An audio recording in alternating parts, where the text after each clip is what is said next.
عزیزان من، همیشه به یاد خدا باشید. پیش از آن که مرگ ما و شما را غافلگیر کند، بازگشتی به خدا کنید، نمازاتان در وقتش ادا کنید.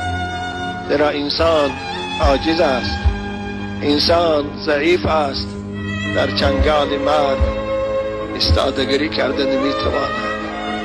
انسانهای زیبایی را میدانم و میشناختم و میدیدم که با آن زیبایی، با آن حسن، با آن پهلوانی آخر در قبضه مرگ اسیر شدند.